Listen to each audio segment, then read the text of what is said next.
So, good morning everyone. I, Amrita Nagzarkar, welcome you all to the webinar on Garbha Sanskar organized by Archis Ayurved. We believe that pregnancy should be by choice and not by chance. So, it should be carefully planned and managed to create genius in the world. Pregnancy is one of the most important, precious, and delicate phase in lifetime of any woman. Now, we begin the webinar with the blessings of Lord Dhanvantari. So, I request you all to kindly join your hands for Dhanvantari Stavan.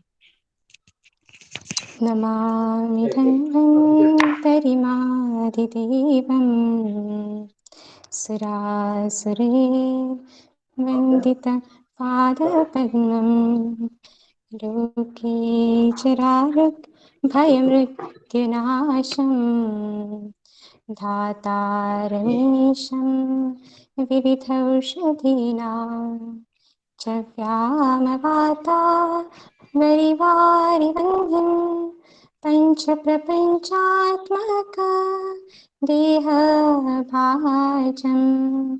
सन्तापसम्पाद जराज्वरान्तकम् Namami धन्वन्तरिमादिदेवम् नवीननिलमुदकान्तिकान्तं शान्तं हरेः द्वादशमाख्यमूर्तिं मूर्तिं शतानां सुमनोरथानां Namami धन्वन्तरिमादिदेवम् Namami धन्वन्तरिमादिदेवम् Namami धन्वन्तरिमादिदेवम्. The change in your body will last for 9 months, but the beauty of mother will embrace your life forever. So, now I request Vaidya Chinmay Kulkarni sir to introduce our today's speaker, Vaidya Supriya Kulkarni madam. Thank you, Amrita. Suprabhat, everyone. This is Dr. Chinmay here, and it's my pleasure to introduce today's speaker, the young and dynamic personality. She has completed her graduation from Tilak Ayurved Pune. She has from MUHS Maharashtra University of Health Sciences. After completion of her graduation, she has pursued the post graduation in Sanhita Siddhanta, and she got during her the entire academic she got 16 gold medal for her academic curricular activities. She has done a research work in infertility and gynecology related cases. She has done a research in Garbha Sanskara activities and even a music therapy, which is useful in Garbha Sanskara. So let's welcome our today's speaker, Dr. Supriya Kulkarni. Good morning, everyone. Okay, so आज का जो ये topic है गर्भ संस्कार, क्योंकि ये बहुत ही ज़्यादा इंटरनेट पे या फिर व्हाट्सएप पे आपने बहुत बार नाम सुना होगा, ये इसके बारे में आपने पढ़ा भी होगा इंटरनेट पे. तो रिसर्चर्स भी है जो फॉरेन में जो रिसर्च करते हैं, तो उनके लिए भी ये बहुत इंटरेस्टिंग टॉपिक है. क्यों? क्योंकि गर्भ में ही जो बच्चा जब रहता है तो उसके ऊपर जो संस्कार होते हैं और उसका इफेक्ट जो बाद में दिखाई देता है ये मैजिकल इफेक्ट जैसा दिखाई देता है. और इसके लिए ये टॉपिक जो है ये रिसर्चर्स के लिए बहुत ही ज़्यादा फेवरेट टॉपिक है. तो बिफोर स्टार्टिंग द गर्भ संस्कारा, व्हाट इज इट एग्जैक्टली? गर्भ संस्कार मतलब क्या? तो इसमें दो वर्ड्स आए हैं, एक है गर्भ और दूसरा है संस्कार. तो गर्भ के ऊपर जो संस्कार करते हैं, तो आयुर्वेदा में संस्कार की बहुत ही अच्छी डेफिनेशन दी हुई है. वो है संस्कारो ही गुणांतराधानम. To transform the qualities, the sanskar जो है उसमें एक ये क्वालिटी रहती है कि वो प्रॉपर्टीज जो है किसी भी चीज की वो चेंज कर सके. तो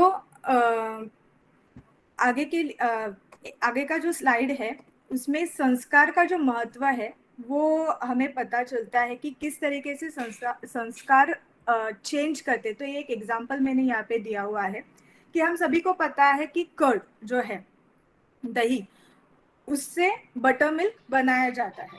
तो बटर मिल्क का जो फॉर्मेशन है वो कर्ड के ऊपर चर्निंग हम जब करते हैं, मंथन संस्कार जब हम करते हैं, तो उसके उसके उसके बाद बटर मिल्क बन जाता है।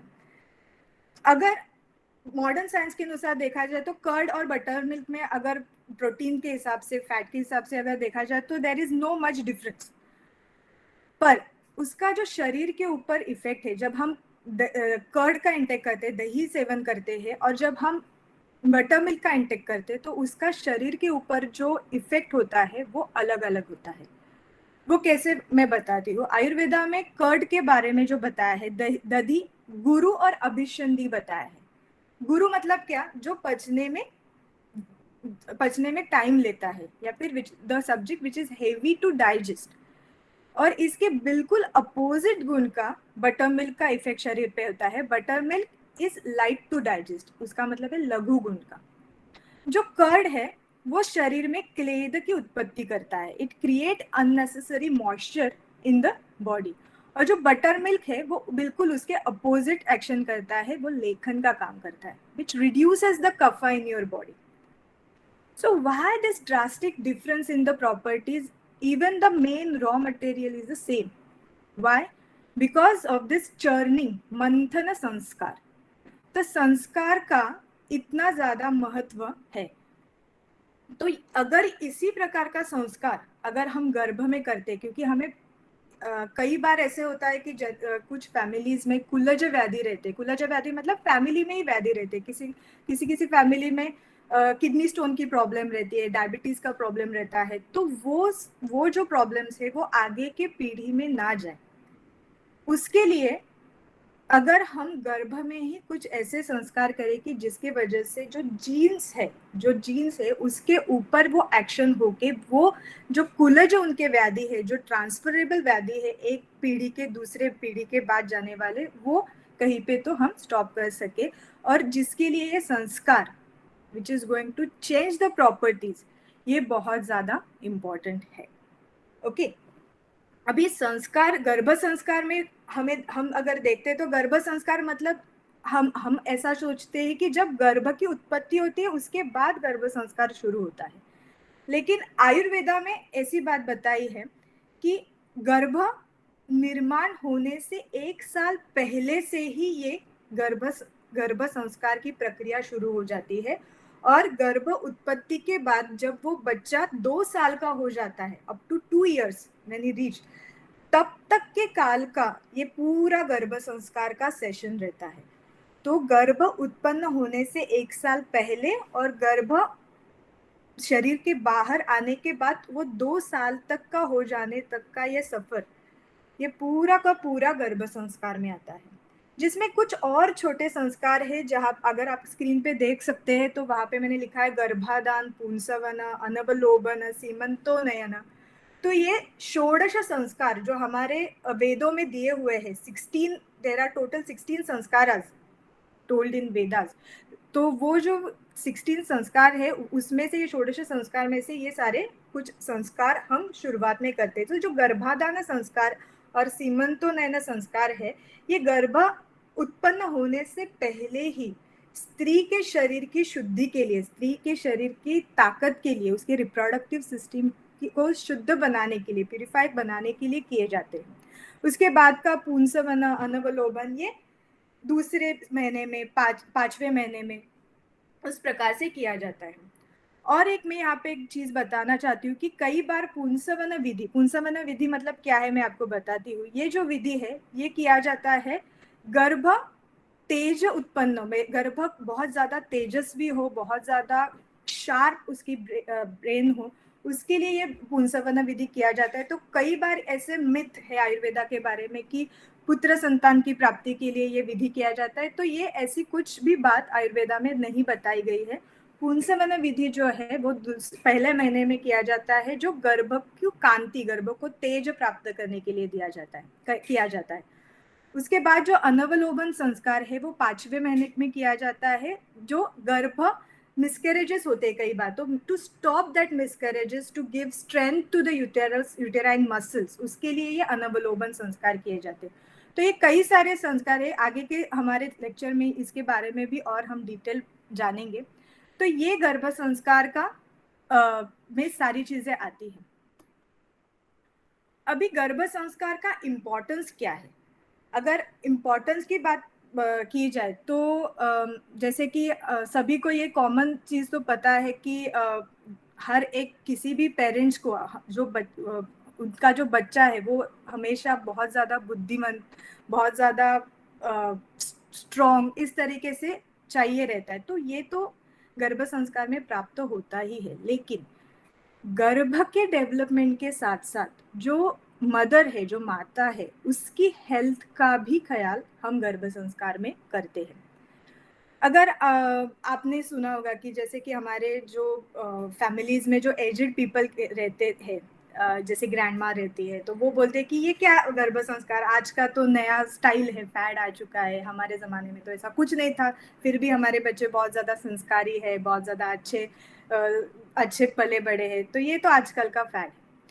तो बेसिकली गर्भ संस्कार ये आज की चीज नहीं, ये तो बहुत 5,000 साल से चली आई चीज है। लेकिन उस जमाने में जो स्त्री थी वो घर के अंदर रहती थी और घर का ही काम करती थी, जो भी चीजें रहती थी, सफाई करना, जो भी चीजें रहती थी वो घर में रहती थी। लेकिन आज के जमाने में जो स्त्री है वो घर से बाहर जाके उसकी खुद की एजुकेशन है, उसके खुद के करियर है, तो करियर ओरिएंटेड होने के कारण गर्भ उत्पन्न करने के लिए भी कई स्त्रियों को प्रॉब्लम्स आती है। और अगर गर्भ उत्पत्ति हो भी जाती है तो उसके बाद की जो रिकवरी है, आफ्टर डिलीवरी के बाद की जो रिकवरी है, उसके लिए उसके पास बहुत कम समय रहता है। जैसे कि आजकल आफ्टर डिलीवरी हार्डली 3 मंथ्स की हमें लीव मिलती है, तो विद इन 3 मंथ्स वो स्त्री किस तरीके से अपने आप को रिकवर कर पाएगी?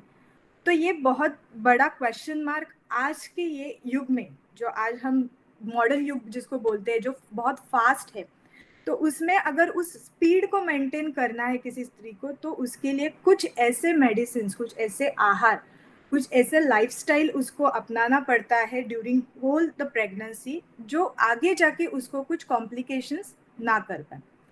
तो इस तरीके से गर्भ संस्कार का इम्पोर्टेंस है। अभी गर्भ की उत्पत्ति के बारे में हम थोड़ा सा देखेंगे कि आयुर्वेदा में गर्भ उत्पत्ति के बारे में क्या बातें बताई हुई है।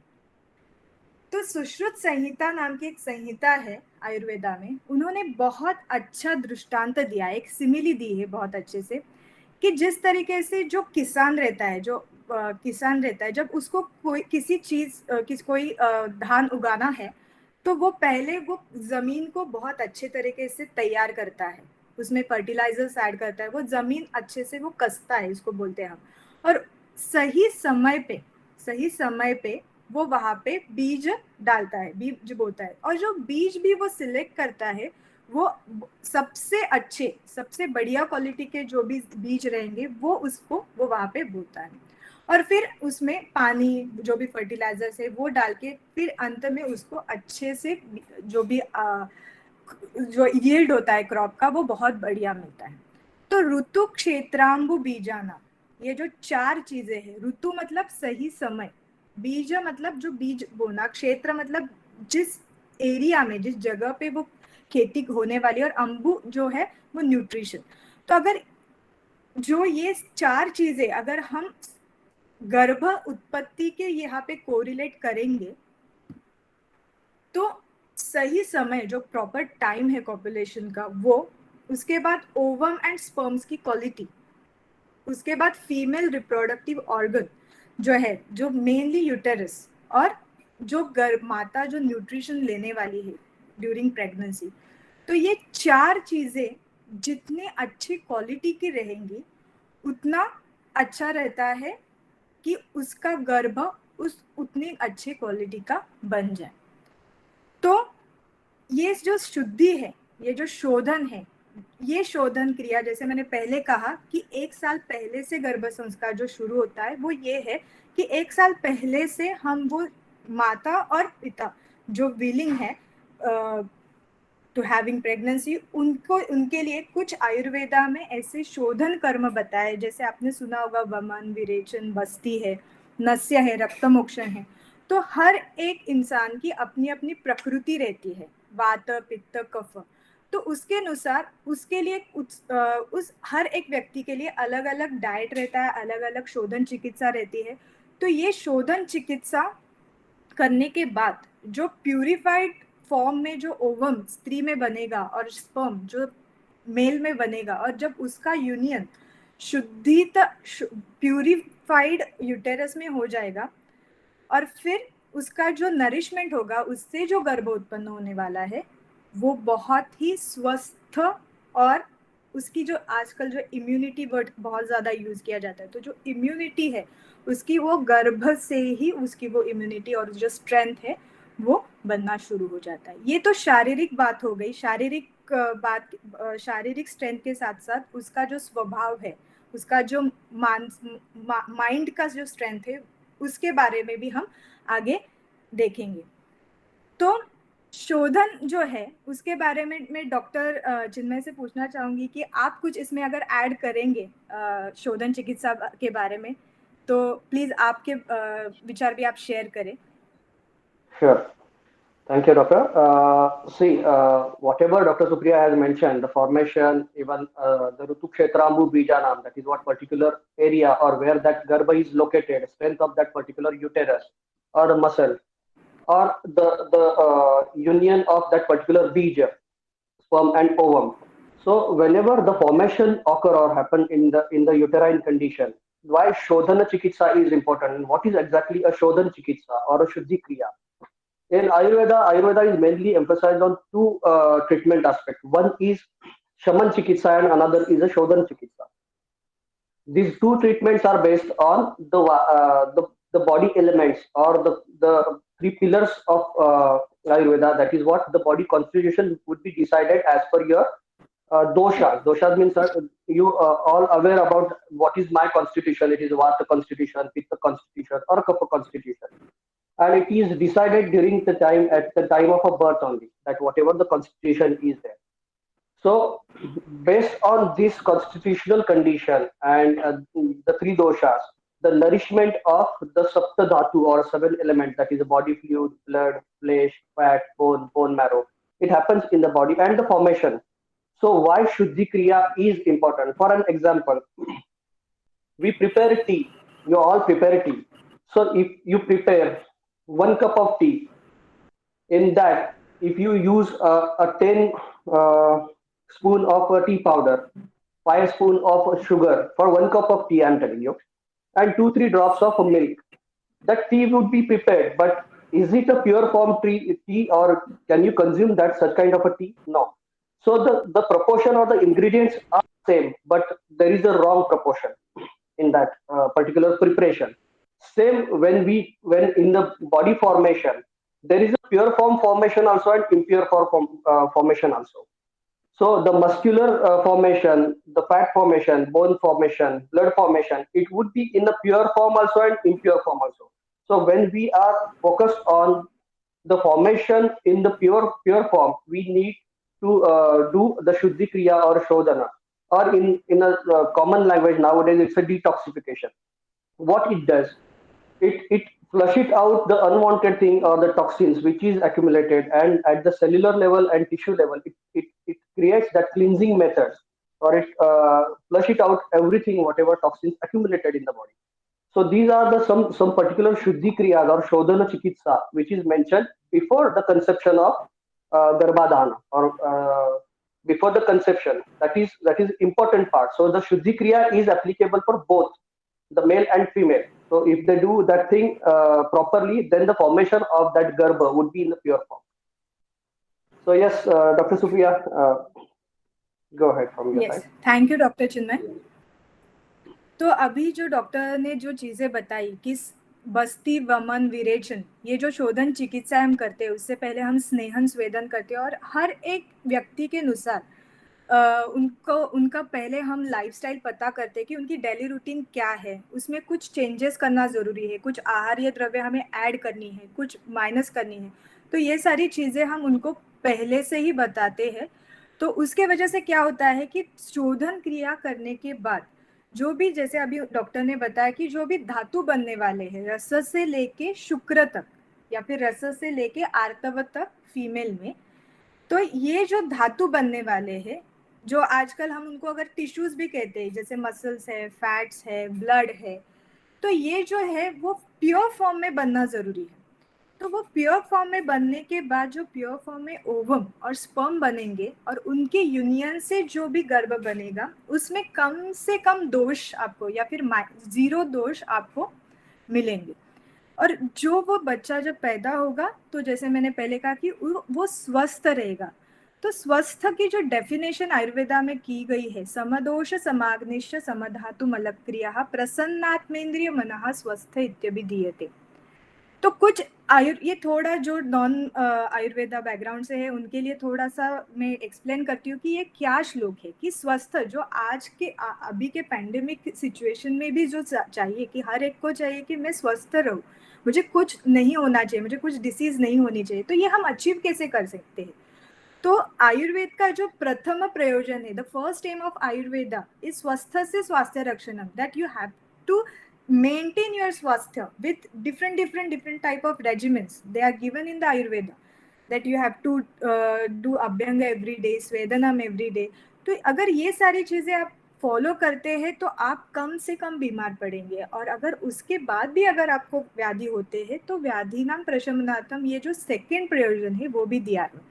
तो कभी कभी हमें ऐसे लगता है कि आयुर्वेद मतलब सिर्फ मेडिसिन, कुछ होता है तो हमें आयुर्वेदिक डॉक्टर के पास जाना चाहिए और वो हर्बल कुछ तो दे देते, उसके साइड इफेक्ट्स तो नहीं रहते। तो ये पहले तो little bit I am telling about the Ayurveda. क्योंकि आयुर्वेद ये कोई पैथी नहीं है, it is not allopathy, homeopathy, it is not a pathy that कोई डिसीज होता है तो ही हमें, इट्स अ वेद ऑफ आयु, इट इज आयुर्विंदन्ति इति वेदः। जो आयु का ज्ञान है, आयुष्य जो जन्म से लेके मृत्यु तक का जो पीरियड है, उसमें जो भी चीजें आपको, जो भी प्रॉब्लम्स है, उसका पूरा नॉलेज आयुर्वेदा में दिया हुआ है। जन्म से लेके मैं बोल रही हूँ, लेकिन अगर हम गर्भ संस्कार के देखें तो गर्भ मतलब गर्भ उत्पत्ति से पहले का ही आयुर्वेदा सोच रहा है, तो वहां से लेके आपको हेल्दी रहना है उसके बारे में आयुर्वेद बताता है। और जो 3 दोष, वात पित्त कफ, जो सप्त धातु है रस से लेके शुक्र तक, तो ये सारी चीजें, अग्नि जो हमारी डाइजेस्टिव कैपेसिटी है, डाइजेशन की कैपेसिटी, उसकी मेटाबॉलिज्म की कैपेसिटी। कई बार लोग बोलते हैं कि नहीं मुझे अच्छे से भूख लगती है फिर भी पता नहीं कि मेरा वजन नहीं बढ़ता, कुछ लोग बोलते हैं कि भूख ही नहीं लगती। तो there are difference in the digestion capacity and metabolism. तो ये सारी चीज़ों को हर एक पेशेंट में देखने के बाद हम उनका एक शोधन प्रोग्राम, मतलब जो शोधन के बाद उनका जो डाइट है वो सारा डिजाइन करके, फिर 1 साल तक का ये पूरा सेशन होने के बाद फिर सही टाइम पे, जो ऋतु मैंने कहा, सही ऋतु में सही टाइम पे अगर कॉपुलेशन होता है, इंटरकोर्स होता है और जब वो बच्चा पैदा होता है तो वो स्वस्थ होता है। अभी यहाँ पे मैंने एक डायग्राम दी है, यहाँ पे पूरा 9 मंथ की फीटल डेवलपमेंट हमें दिखाई देती है, फिर किस तरह से फीटल का डेवलपमेंट होता है। तो आयुर्वेदा में बहुत अच्छे से मासानुमासिक वृद्धि इस टर्म के अंडर हर महीने में बच्चे के कोई ना कोई ऑर्गन्स, कोई ना कोई मन, बुद्धि, इस तरीके से विकास शुरू होता है। वो बहुत ज़्यादा फास्ट रहता है। बच्चा 6 मंथ का होने तक उसका ब्रेन पूरा का पूरा डेवलप हो जाता है। जब बच्चा 3 महीने का रहता है तब वो टच, स्पर्श को समझना शुरू करता है, उसके इंद्रिय एक्टिव हो जाते हैं, वो परसेप्शन करना शुरू करता है वुम में ही, माता के शरीर में ही। तो ये अगर देखा जाए, अगर ये डेवलपमेंट देखा जाए तो इसी डेवलपमेंट के दौरान अगर हम कुछ मेडिसिन, हर्बल मेडिसिन, अगर हम कुछ आहार, कुछ योगा, मेडिटेशन, कुछ मंत्र का अगर हम इस समय पे ही अगर हम उसको करते हैं इंट्रोड्यूस, तो अलग तरीके का इफेक्ट हमें दिखाई देता है।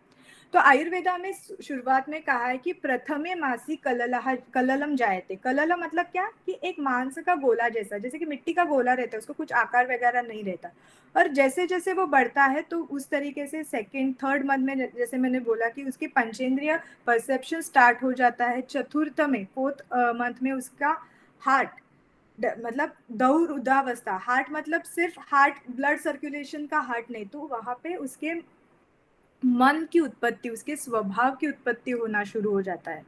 तो ये जो स्वभाव है, ये जो मन की स्ट्रेंथ है, तो जैसे शारीरिक स्ट्रेंथ तो हमने देखी कि हमने प्यूरिफिकेशन किया, डिटॉक्सिफिकेशन किया, अच्छे से आहार लिया, ओवम स्पर्म अच्छे क्वालिटी के बन गए और अच्छे धातु, शरीर बहुत स्ट्रांग है। लेकिन मन के बारे में क्या? तो कुछ ऐसे आयुर्वेदिक मेडिसिन है और कुछ ऐसे वैदिक मंत्राज है, अगर हम उसका अगर हम गर्भ संस्कार में इंक्लूजन करते हैं इस टाइम पे, तो उसका इफेक्ट बहुत अच्छे तरीके से रहता है। तो जो गर्भ का स्वभाव है वो हम उसी दौरान हम चेंज कर सकते हैं। तो इसके लिए मैं एक छोटी सी कहानी, आपको भक्त प्रहलाद के बारे में पता होगा कि वो जो है वो एक राक्षस का बेटा, हिरण्यकश्यपु जो राक्षस है उसका बेटा था। और हिरण्यकश्यपु विष्णु भगवान को बहुत ज्यादा हेट करता था। उसके बिल्कुल अपोजिट जो प्रहलाद है वो विष्णु भगवान का सबसे बड़ा भक्त था, जिसके वजह से विष्णु भगवान ने अवतार भी ले लिया। ऐसी कहानी हम पढ़ते हैं, करेक्ट। तो अगर एक राक्षस का बेटा इस तरीके से होता है तो ये क्यों हुआ? क्योंकि जब वो प्रहलाद अपने माता के शरीर में वुम में था, उस दौरान उसने कई सारी विष्णु के बारे में अच्छी अच्छी कथाएं, नारायण का जब, यही सारी चीजें सुनी थी और इतना ड्रास्टिक चेंज उसके स्वभाव में भी दिखाई दिया। तो इतना स्ट्रेंथ, इतना इफेक्ट जो है वो गर्भ संस्कार का किसी भी गर्भ में होता है। तो ओवरऑल अगर हम देखा जाए तो गर्भ संस्कार में कौन कौन सी चीजें इंक्लूड रहती है? तो एक है मंथली मेडिसिन, जो मासानुमासिक मेडिसिन हम बोलते हैं कि हर एक महीने में कुछ ऐसे मेडिसिन हम फर्स्ट लेके 9 मंथ तक हम इंट्रोड्यूस करते हैं माता को।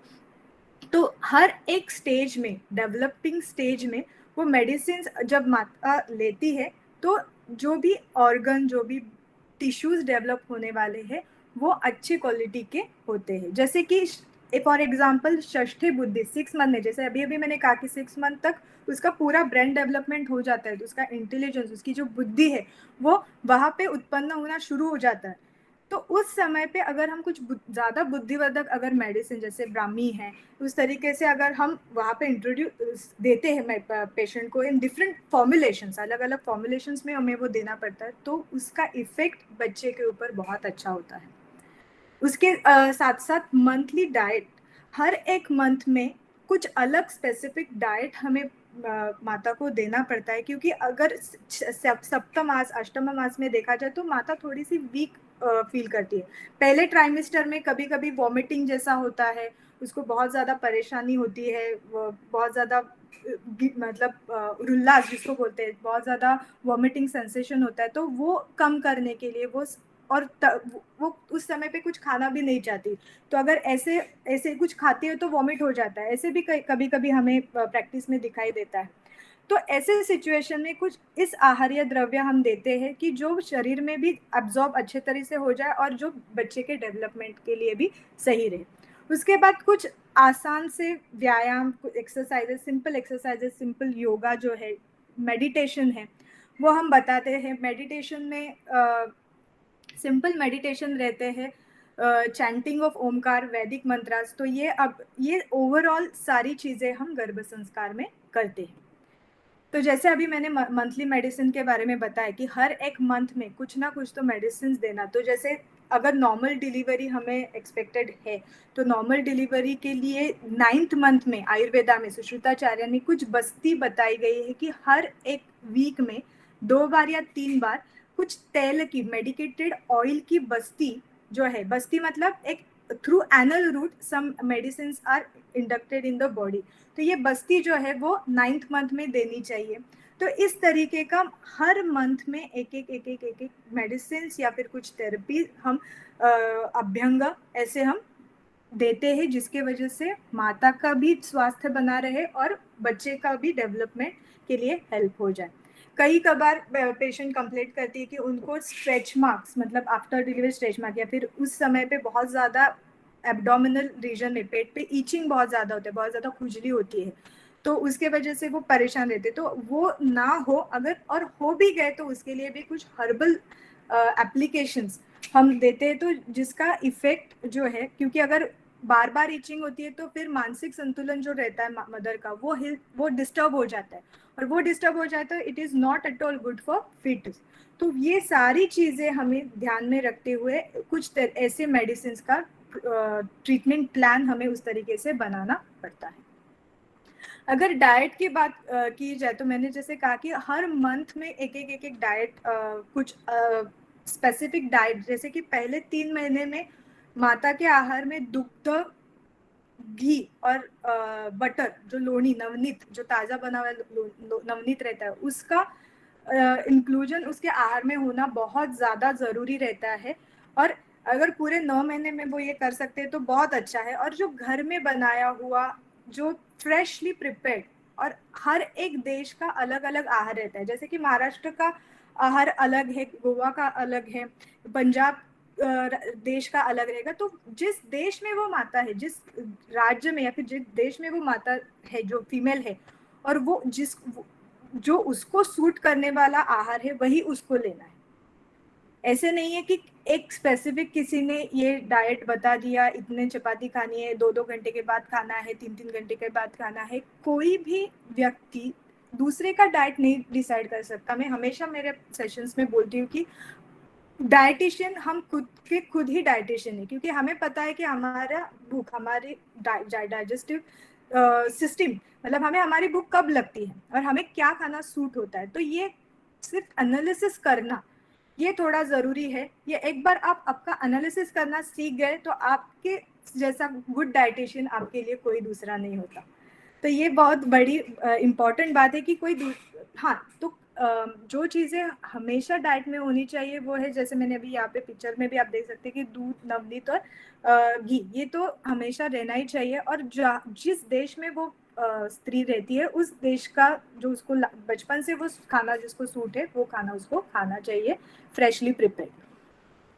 अभी योगा मेडिटेशन में कुछ सिंपल योगासनास है, जैसे सुखासन है, बद्ध कोणासन जैसे आसन है, मार्जार आसन है। तो ये आसन करना क्यों जरूरी है और कब करना जरूरी है? तो आजकल हम अगर देखते हैं तो फर्स्ट ट्राइमेस्टर के योगा, सेकंड ट्राइमेस्टर के योगा, ऐसे आपने कई सारे यूट्यूब चैनल में भी देखा होगा। लेकिन आयुर्वेदा क्या कहता है कि प्रथम से छठ मास तक गर्भिणी को आराम ही करना है। आराम मतलब बेड रिडन जैसा नहीं, लेकिन कुछ भी ऐसे एक्सरसाइज या फिर कुछ भी इस तरीके से योगा या फिर ये कुछ भी नहीं करना है। क्योंकि आयुर्वेदा में बहुत अच्छा दूसरा एक दृष्टांत दिया है गर्भिणी को, कि जैसे एक तेल का पूरा अगर एक मतलब एक ये है ग्लास है, ग्लास को अगर हमने पूरे तेल से भर दिया और वो ग्लास को हमें एक जगह से दूसरी जगह पे लेना है, तो हम without spilling out the oil, अगर हमें उस तरीके से लेना है तो हम कितना प्रिकॉशन लेंगे? उतना प्रिकॉशन हमें लेना है गर्भिणी जब कोई रहती है, तो उसको बहुत ज़्यादा डिफिकल्ट हेवी एक्सरसाइज या फिर कुछ ऐसी चीज़ें नहीं देनी। तो first and second trimester rather कोई भी डिफिकल्ट योगा नहीं करने। तो योगा जो है वो आफ्टर 6 months हम सजेस्ट करते हैं। क्यों? क्योंकि तब पेट थोड़ा बढ़ जाता है because of weight of foetus. कभी कभी स्पाइनल कॉर्ड पे बहुत ज़्यादा प्रेशर आता है, कभी कभी कुछ पेशेंट में ऐसे दिखाई देता है कि पैर में बहुत ज़्यादा सूजन आने लगती है। तो ये सारी चीज़ें अवॉइड करने के लिए और कम करने के लिए हम सिंपल योगा सजेस्ट करते हैं। उसके बाद मेडिटेशन भी बहुत सिंपल, और ऐसे नहीं है कि मेडिटेशन जिसको हम ध्यान बोलते हैं, ध्यान मतलब ऐसे कुछ बहुत सारी चीज़ें हमें चाहिए, ऐसे नहीं। आप सोते वक्त भी अगर ध्यान करते हैं तो भी मतलब इजी है बहुत, कि आपके ब्रीदिंग के ऊपर आपको ध्यान देना है, इनहेल एक्सेल किस तरीके से हो रहा है, या फिर त्राटक जैसे मेडिटेशन के प्रोग्राम्स भी हम वहाँ पे कर सकते हैं। इसके वजह से क्या होता है कि जो माइंड है माता का वो स्टेबल हो जाता है। और जैसे मैंने कहा कि जो भी आहार माता सेवन करने वाली है उसी प्रकार का टेस्ट डेवलप, क्योंकि टेस्ट बर्ड डेवलप जो 4th मंथ में ही होना शुरू होता है, तो जो आहार माता सेवन करने वाली है उसी प्रकार की टेस्ट डेवलपिंग गर्भ से ही उसकी होना शुरू हो जाता है, गर्भ की। उसी तरीके से जैसे माता का मानसिक स्वास्थ्य रहता है वो उसी तरीके से तो ये इंटरजॉइंट है, पूरा कनेक्टेड रहता है गर्भ माता से। तो जितना साउंड स्टेट में, जितना साम्य बैलेंस स्टेट में माता का माइंड रहता है, उतना ही बैलेंस स्टेट में। तो कई बार ऐसे रिसर्च, अभी तो बहुत ज़्यादा एडवांस टेक्निक आई है, तो 3D जो सोनोग्राफी है उसमें कई बार ऐसे भी दिखाई दिया है कि गर्भ जो है वो वूम में हंस रहा है या फिर दुखी हो रहा है, ऐसे एक्सप्रेशंस भी कैच किए हुए हैं। ये क्यों है? क्योंकि ये जो मदर एंड फीटस का ये जो कनेक्शन है, it is very much important. तो जितना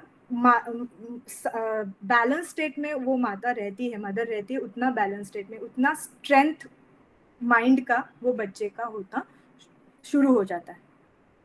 उसी प्रकार के कुछ वैदिक मंत्रास है, जैसे प्रजावदाख्य सूत्र है, गर्भरक्षा सूत्र है, प्रज्ञा विवर्धन सूत्र है। तो जैसे मैंने कहा कि हर एक महीने में कुछ कुछ ऐसे मंत्रास है वो पूरे प्रेगनेंसी में हम अलग बोलने के लिए कहते हैं, कुछ मंत्रास स्पेसिफिक मंथ में बोलने के लिए कहते हैं। तो ये सारी चीजें होना बहुत जरूरी है साइंटिफिक तरीके से। ओमकार का भी चैंटिंग, ओम शब्द जो है, ये कई लोगों को पता नहीं होगा कि ओम जो बना हुआ है वो अ उ म, तो हम ओम का ऐसे उच्चार करते, तो वो ओम ऐसे ना करके इस तरीके का उच्चार होना चाहिए। तो ये साइंटिफिक वे से जब हम ओम का उच्चार करते हैं, जो वाइब्रेशंस क्रिएट हो जाते हैं ओम के उच्चारण के बाद, उसका बहुत ही अलग इफेक्ट बच्चे के ब्रेन के ऊपर, बच्चे के माइंड के ऊपर होता है। तो कम से कम 108 बार दिन में किसी भी गर्भिणी को, किसी भी प्रेग्नेंट वुमन को ओमकार का साइंटिफिक तरीके से उच्चार करना बहुत ज्यादा जरूरी रहता है। अभी यहाँ पे मैंने एक स्लाइड पे दिया हुआ है इंटेलिजेंट क्वोशंट और इमोशनल क्वोशंट। अभी हमें, हमारा जो सभी पेरेंट्स को चाहिए रहता है कि मेरा बच्चा बुद्धिमान होना चाहिए, लेकिन सुपर हीरो की उसको सारी चीजें, और ऐसे बोला जाता है कि इतनी बहुत ज्यादा रेस है, बहुत ज्यादा कंपटीशन है बाहर, और वो कंपटीशन को सस्टेन करने के लिए उसमें उसकी स्ट्रेंथ होना जरूरी है।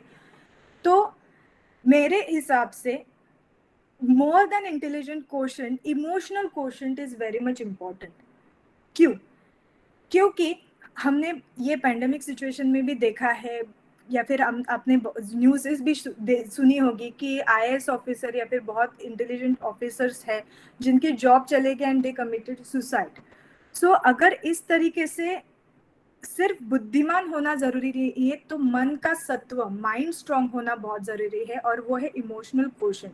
कि फेल्यूर जो है वो अगर बच्चा आपका डाइजेस्ट करना शुरू कर दे, क्योंकि आप सिर्फ गर्भ पैदा करना तक ही नहीं है कि बच्चा हो गया तो वो, that child is going to be future of this India, future of this country, correct? तो ये देश का एक नागरिक अगर बनने वाला है, तो वो उसका स्वभाव, उसका इमोशन, उसका माइंड बहुत अच्छा, बहुत स्ट्रांग होना जरूरी है कि कोई भी सिचुएशन वो फेस करना सीख जाए। तो ये एकदम से नहीं होता, ये कई बाहर से कोई ऐसे टैबलेट्स नहीं है कि डाल दिया और इमोशनल क्वोशंट बढ़ गया, इंटेलिजेंट क्वोशंट बढ़ गया। ये सारी चीजें जब बच्चा गर्भ में रहता है और उस तरीके से हम उसके संस्कार करते हैं, तब ही वो आगे जाके उतना स्ट्रांग बन जाता है। तो मैं जब गर्भ संवाद, आगे मैं गर्भ संवाद का जो ये चीज है, it is a very much important thing. जब it is not with only mother, गर्भ फादर ने भी अपने गर्भ के साथ संवाद करना जरूरी है, क्योंकि बच्चा ऑलमोस्ट फिफ्थ मंथ के बाद आवाज भी रिकॉग्नाइज करता है, अपने मदर की, अपने फादर की, दोनों की आवाज रिकॉग्नाइज करना शुरू करता है। तो ये संवाद का इतना महत्व क्यों है? क्योंकि उसके लिए मैं थोड़ा सा एक एग्जांपल देती हूँ कि कोई भी चीज, जैसे कि फॉर एग्जांपल मोबाइल नहीं था, जब बिल्कुल भी मोबाइल नहीं था, तो किसी ने ये मन में सोचा होगा कि इस तरीके का मोबाइल रहेगा, तो मन से उसकी उत्पत्ति हो गई, मन में उसने सोचा और फिर उसने कागज पे कुछ तो डायग्राम की होगी और बाद में जाके वो मोबाइल जैसी चीज कुछ तो बन गई। ये एक एग्जाम्पल मैं दे रही हूँ। तो क्यों दे रही हूँ? क्योंकि मन में जो आप डिसाइड करते हैं, अपने माता को जिस तरीके का बच्चा चाहिए, वो पहले खुद के मन में वो डिसाइड करती है, और जब वो उसी तरीके से अपने बच्चे से बात करती है, तो उसी तरीके से बच्चा पैदा होता है। और इसका बहुत ही मतलब फेमस एग्जाम्पल जो जी महाराज, अगर आपने आपको इनके बारे में पता होगा कि जो उनकी माता थी उन्होंने उनको गर्भ से ही ये बातें बताना शुरू किया था कि आगे जाके उनको क्या करना है। और उसी तरीके का बच्चा जो जिसको हम छत्रपति शिवाजी महाराज बोलते हैं, वो समाज मतलब वो पैदा हो गए और उन्होंने उसी तरीके से कार्य किया। तो ये एक्सट्रीम एग्जाम्पल है, लेकिन ऐसा नहीं है कि हम जो मतलब आगे जाके ऐसे ब्रिलियंट बच्चे पैदा नहीं होंगे, लेकिन ब्रिलियंसी के साथ साथ उनका इमोशनली भी वो स्ट्रांग रहना, वो फेल्योर। तो ये जो बाहर की जो दुनिया है, ये बहुत एंजॉय करने की, it is not a competition कि बाहर कोई कॉम्पिटिशन है और उसमें रेस है और उसमें वो फर्स्ट आना चाहिए। इस तरीके से उसको अगर हम बताएंगे तो वो वही उसी तरीके से उसका स्वभाव भी बन जाएगा। अगर ये लाइफ जो है, ये एनवायरनमेंट है, तो हर चीज को एंजॉय करे वो ऐसे आपको लगता है। और कोई भी जैसे कि आज के सिचुएशन में जो चीज आई पैंडेमिक, नो कि आगे जाके किस तरीके से प्रॉब्लम्स आने वाली है, करेक्ट। तो वो फेस करने की ताकत उसमें होनी चाहिए, जिसके लिए गर्भ संवाद बहुत ज्यादा जरूरी है।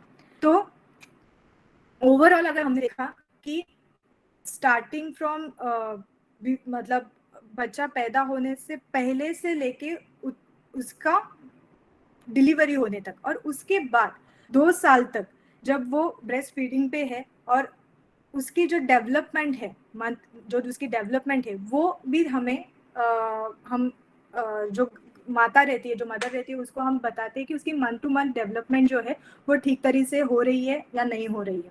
क्योंकि आजकल न्यूक्लियर फैमिलीज है, आजकल जॉइंट फैमिली नहीं रहती, तो बहुत बार मदर को नॉलेज नहीं रहता कुछ प्रॉब्लम। एक एग्जांपल देती हूँ, एक पिछले ही महीने में मेरे पास एक पेशेंट आई थी जिसकी बच्ची 5 महीने की थी। वो एकदम से गिर गई और उसके हेड के ऊपर थोड़ा सा हल्का सा घाव हो गया।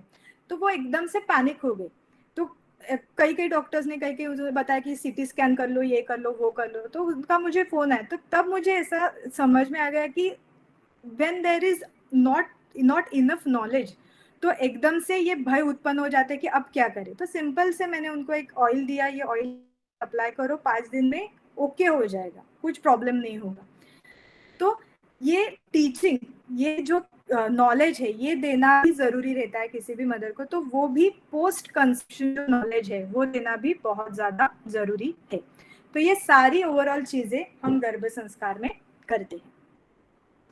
So thank you very much for listening this session. और आपको अगर कुछ डाउट है, अगर आपको कुछ क्वेश्चंस पूछने हैं, तो आप पूछ सकते हैं, या फिर आप चैट बॉक्स में भी आप डाल सकते हैं।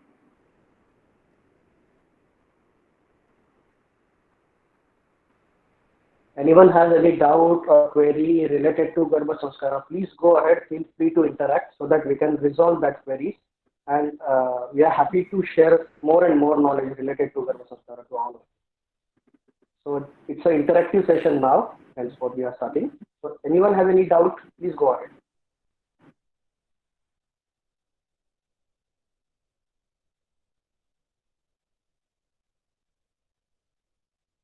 One question is a mantra can you suggest while all trimester? Mantra, I think so she want to ask. Yes, mantra, there are few mantras we suggest to chant in each month, and few mantras in specific month. So yes, there are some mantras we ask patient to, means हम patient को बताते हैं कि वो वो पूरे काल में प्रथम मास से 9th मंथ तक उसका चैंटिंग, कुछ ऐसे मंत्रास है। अब हम बताते हैं, जैसे गर्भ रक्षा मंत्र है, गोपाल मंत्र है, विष्णु सहस्त्र नाम है। लेकिन उसका सही तरीके से उच्चारण बहुत ज्यादा जरूरी है, और सही समय, ये दोनों चीजें बहुत ज्यादा इम्पोर्टेंट है। Any other question?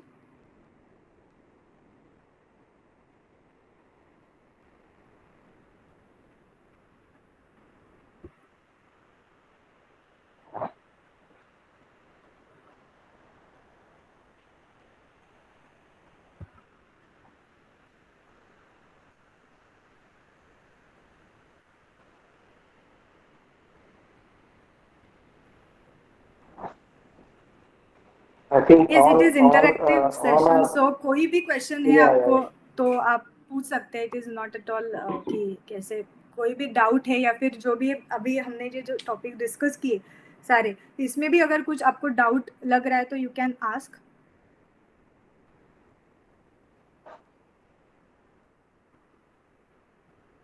All of their grasping is very nice, I think. Yeah, one more question is there.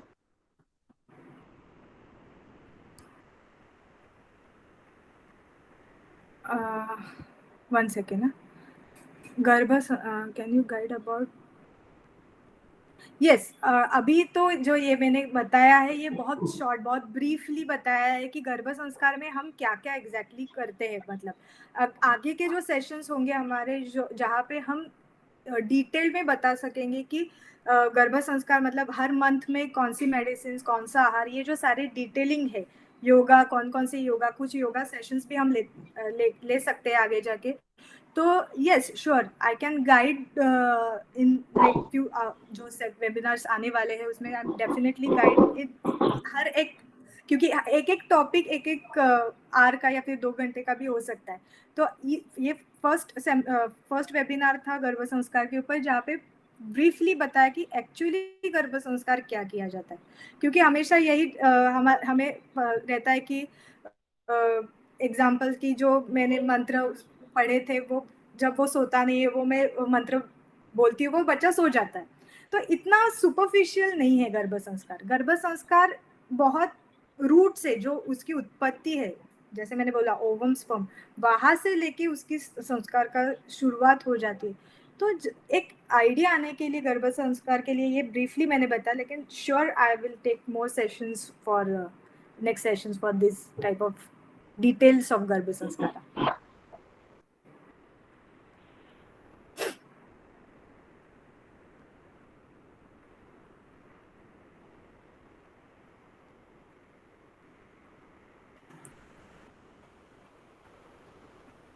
Okay, good question Vaishnavi.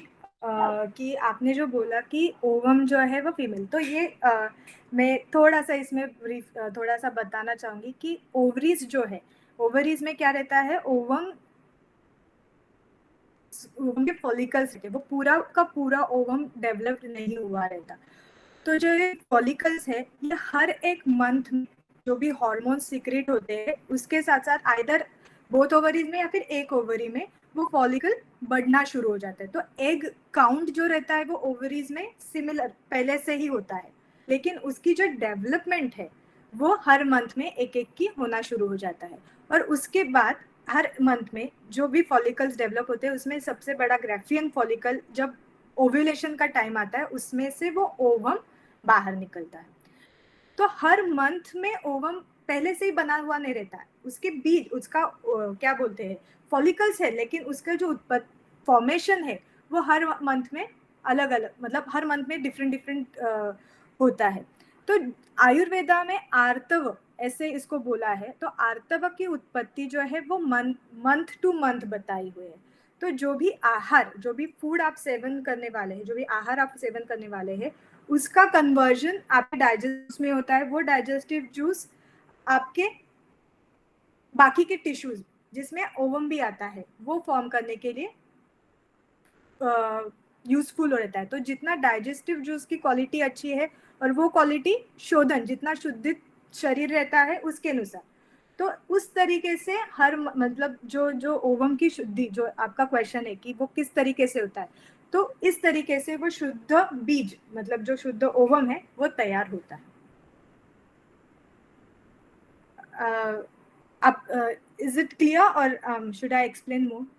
Okay. और जो ये बात अभी उन्होंने कही उसमें एक और बात मुझे ऐड करनी है कि जैसे कि शुद्धित शरीर, मैंने कहा कि आयुर्वेदा थोड़ा सा स्पिरिचुअल बेस के ऊपर हुआ शास्त्र है. तो हम जैसे कोई शरीर उत्पन्न होता है तो ये सिर्फ शरीर नहीं रहता, शरीर सत्वम इंद्रियम आत्माधारी जीवितम, ऐसी शरीर की डेफिनेशन. तो शरीर इंद्रिय मन आत्मा. तो कई बार हमने आपको आईवीएफ के बारे में पता होगा कि इन विट्रो फर्टिलाइजेशन, तो शरीर से बाहर निकल के टेस्ट ट्यूब बेबी जैसा तो वो हर बार सक्सेसफुल नहीं रहता। क्यों नहीं रहता? क्योंकि जब तक उसमें मन और आत्मा नहीं आ जाते तब तक वो गर्भ की उत्पत्ति होना नॉट पॉसिबल। और समनस्क आत्मा मतलब ये जो आत्मा है ये मन के साथ ही शरीर में प्रवेश करता है। तो ऐसी चीज है कि ये जीवात्मा जिसको बोलते हैं ये पूरे ब्रह्मांड में रहते हैं। और वो जब गर्भ जो जो प्योरेस्ट फॉर्म ऑफ गर्भ, जो गर्भ संवाद का और एक महत्व है कि जैसे गर्भिणी उस बच्चे के साथ बोलते हैं कि आप इस तरीके से बने, आप ओजस्वी बनो, आप तेजस्वी बनो, आप मतलब बहुत अच्छे तरीके से ये जीवन जो है वो आपको बिताना है, तो उस तरीके से जीवात्मा अट्रैक्ट होते हैं। तो जैसे प्योरेस्ट फॉर्म, प्योर जो क्लीन चैनल रहता है उसमें क्लीन वाटर रहता है, उसी तरीके से शुद्ध शरीर में अच्छा ही आत्मा, अच्छा ही गुण वाला जो बच्चा है वो पैदा होता है।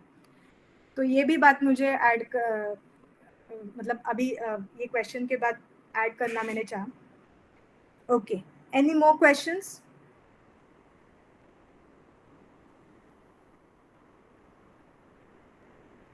Yes sure. Ideal time of गर्भ संवाद जो है, देखिए जब भी आप गर्भ संवाद, जैसे कि आफ्टर 3rd मंथ जो है परसेप्शंस आना शुरू हो जाता है गर्भ के। तो फ्रॉम 3rd मंथ आप अगर रेगुलर भी गर्भ संवाद कर सकते हैं, क्योंकि इट जस्ट टेक 5 मिनट्स, तो भी आप वो कर सकते हैं। लेकिन मोस्टली हम आफ्टर 6 मंथ सजेस्ट करते हैं।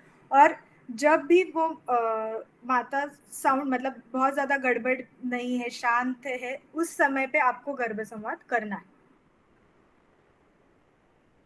Correct. As you suggested, Masik mantra chikitsa, is these mantra have same effects after listening to some mothers cannot chant. Correct. Absolutely correct. तो कभी कभी yes, so better if you can't chant it, you can listen it. It create the same effect.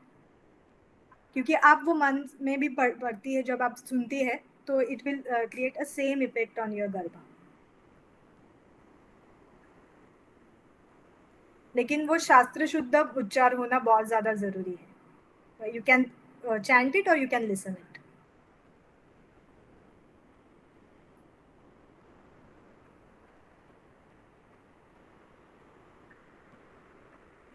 Okay, so any more questions? If you have you can ask. इसके आगे भी हमारे गर्भ संस्कार या फिर बाकी के भी जो डिसीज है उसके ऊपर वेबिनार्स होने वाले हैं डेफिनेटली। स्पेशली गर्भ संस्कार के बारे में भी डिटेलिंग में कुछ सेशंस होंगे, तो आप वो भी ज्वाइन कर सकते हैं। यस, म्यूजिक थेरेपी, म्यूजिक गर्भ के लिए करेक्ट, कुछ म्यूजिक थेरेपीज भी बताई गई है। तो म्यूजिक जो है, संगीत, उसका इफेक्ट गर्भ मतलब जो भी गर्भ है उसके ऊपर अलग तरीके से पड़ता है। इसके ऊपर रिसर्चेस भी किए गए हैं। तो कुछ गर्भ संस्कार के ही कुछ म्यूजिक है, कुछ फ्लूट के ऊपर, कुछ संतूर के ऊपर, तो अलग अलग तरीके से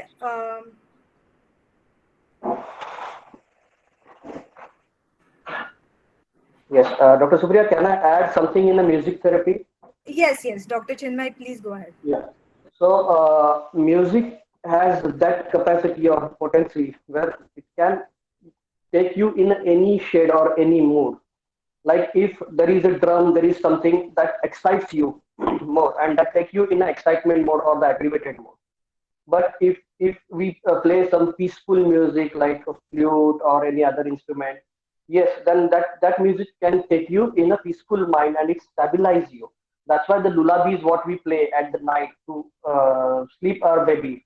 That music is different, and by listening that particular music, that baby sleeps immediately.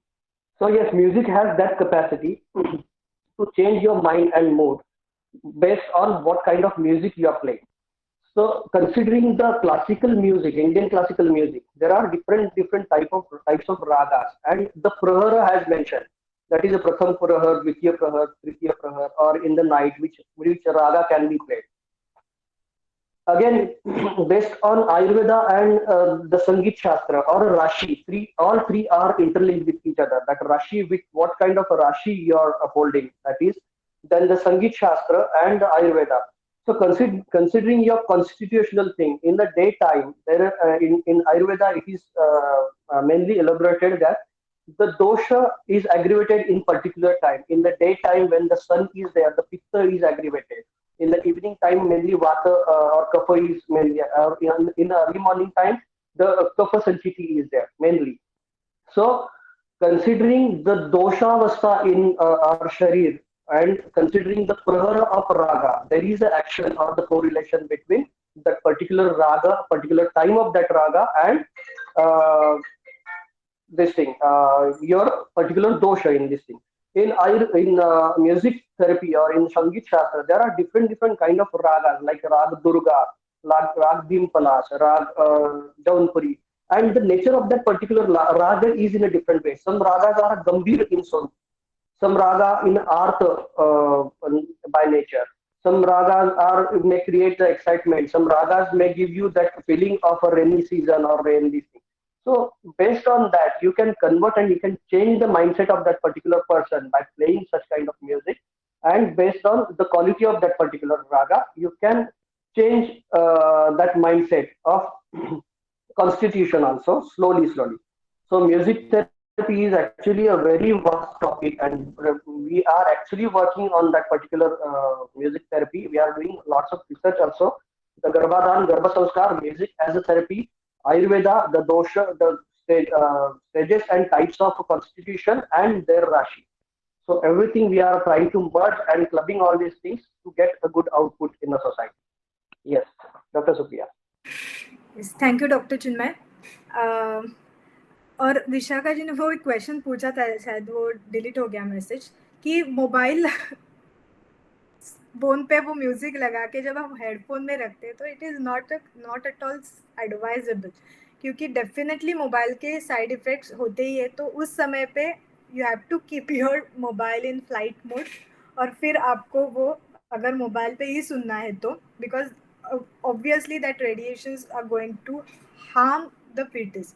तो हमेशा जैसे कि अगर आप बुक्स पढ़ते हैं, आप पुस्तक पढ़ते हैं वो गर्भ संस्कार के टाइम पे, तो बच्चा भी आगे जाके उसी में लाइक दिखाएगा. If you are continuously on your mobile तो वो भी. तो ये सारी चीज़ें they learn, they observe, actually they observe when they are in a womb. तो it is not at all easy to give birth. Means ऐसे नहीं कि इट इज़ बच्चा पैदा कर दिया और हो गया. It is not at all easy.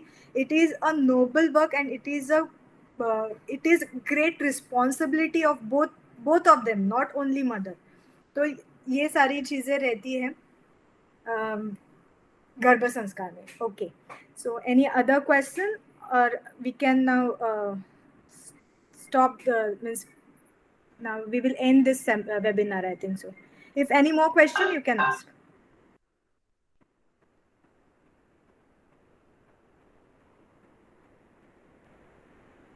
Okay, thank you so much, thank you everyone. And जो भी आगे, जैसे कि अभी यहाँ पे इंस्टाग्राम का हमारा जो दिया हुआ है, तो आप वहाँ पे जाइए. वहाँ पे कई सारे टिप्स है, डेली टिप्स हम देते हैं, हेल्थ टिप्स, और ना कि केवल गर्भ संस्कार के बारे में, ओवरऑल टू कीप स्वास्थ्य. जैसे हमारा फर्स्ट एम है आयुर्वेदा का, to keep the people in a swasthya state. ऐसे नहीं कि कुछ बीमारी होते ही आयुर्वेदा की याद आनी चाहिए, तो ऐसा नहीं है.